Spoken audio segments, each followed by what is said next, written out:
आप लोगों का रोना, आप लोगों का कल्पना, आप लोगों की शिकायतें, ये लगातार शिकायतें ना जो आपके पास प्राप्त है ना, वो भी छीन लिया जाता है। आइए आज एक प्रैक्टिकल करते हैं। और ये प्रैक्टिकल क्या है कि देखो, कोई संसार के अंदर कोई संत, कोई महात्मा, कोई राजनेता, कोई इंडस्ट्रियलिस्ट, कोई ऐसा नहीं हुआ जिसके जीवन में सुख और दुख ना हो। सांसारिक आदमी क्या होता है, वो हमेशा दुख के लिए सोचता रहता है, दुख के बाद चिंता करता रहता है, चिंता के बाद तनाव करता रहता है, और उस तनाव, उस टेंशन में ही अपने जीवन को, अपनी खुशियों को वो खराब कर लेता है। अब विचार कीजिए कि अगर आपके पास दुख ही दुख है तो कोई ना कोई तो सुख दिया होगा। अगर आपकी बहुत ही नेगेटिव मेंटेलिटी है ना कि स्वामी जी हमारे को तो कुछ भी नहीं दिया, कम से कम फिजिकल तो फिट है ना, आप चल फिर तो रहे हैं ना, अगर आप थोड़ा सा भी पॉजिटिव सोचेंगे ना तो कोई ना कोई तो सुख है ना। जैसे दुखों के लिए सारा दिन पीड़ित रहते हैं ना, सारा दिन चिंतित रहते हैं, टेंशन में रहते हैं, उलझे रहते हैं, उहापोह में रहते हैं, परेशान रहते हैं, दुखी रहते हैं, ठीक ऐसे ही शाम के समय ना कुछ समय अपने घर पर जाके बच्चों में, परिवार में, अकेले हस्बैंड वाइफ थोड़ी देर मुस्कुराइए, हंसिए, अपने सुखों की चर्चा कीजिए, भगवान का शुक्रिया अदा कीजिए। जबरदस्त शुक्रिया अदा मत कीजिए। मैं कई बार लोगों को देखता हूँ, लोगों की जुबान पर आजकल एक बात चढ़ी हुई है, शुक्राना गुरुजी, शुक्राना, रो रहे होंगे, परेशान हो रहे होंगे, लेकिन शुक्राना गुरुजी। अरे शुक्राना सिर्फ शब्दों में नहीं होना चाहिए, शुक्राने का भाव होना चाहिए। जिस चीज का शुक्राना करो, हस्बैंड वाइफ बैठकर, बच्चों के साथ बैठकर उसकी डिस्कशन करो कि परमात्मा की कितनी कृपा है। जिस समय आप उसका शुक्रगुजार होंगे ना, तो देखना जितने सुख आपको दिए हुए हैं, ये सुख निरंतर बढ़ते चले जाएंगे। आप शिकायतें करते हैं ना, आप रोते रहते हैं ना, तो चारों तरफ जो प्राप्त सुख साधन भी है ना, उससे भी आप वंचित रह जाते हैं। छोटा सा एग्जांपल लीजिए ना, आपके बच्चे हैं, वो आपके पास बैठ के कहते हैं, पापा मम्मी आपने हमारे लिए बहुत मेहनत की है, पापा आपने हमारा कैसे पालन पोषण किया है, पापा आपने हमारे लिए बहुत कुछ बनाया, हम आपके लिए कुछ भी नहीं कर सकते। आप कितने खुश होते हैं, आपका दिल करता है और कुछ करें। आपकी इंडस्ट्री में, आपकी फैक्ट्री में, आपके दुकान पर आपके जो अधीनस्थ कर्मचारी हैं वो आपको थैंक यू करते हैं, शुक्रिया करते हैं कि सर आप हमारी बहुत देखरेख करते हैं, आप उनको फालतू कुछ ना कुछ देते रहते हैं। जो शिकायतें करते हैं उस तरफ आपका ध्यान नहीं रहता है।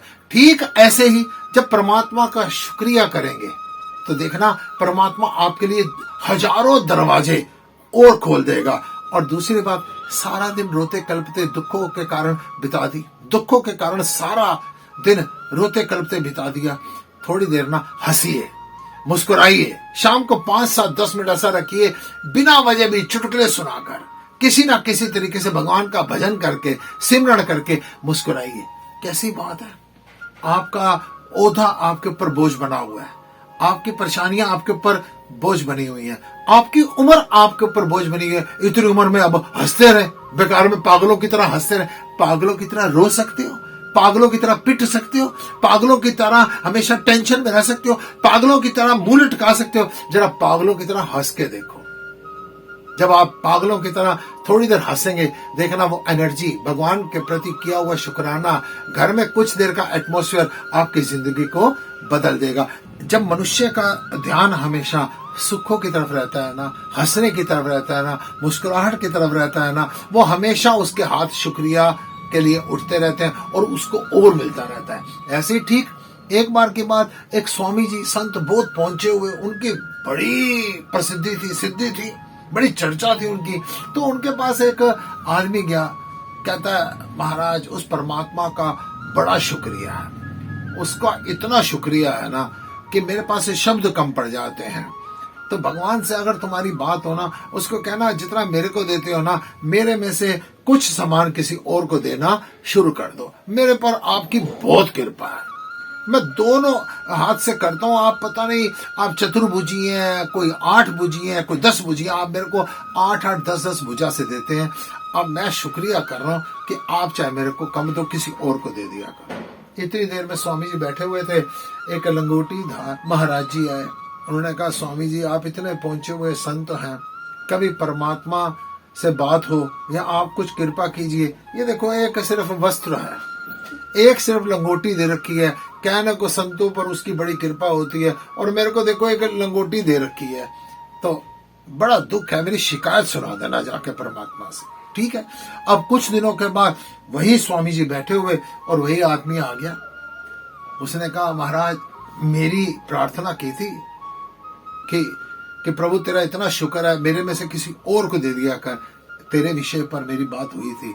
और परमात्मा ने एक बात कही थी, परमात्मा ने कहा था वो शुक्रिया इतना करता है तो मैं कैसे अपना हाथ रोक दूं।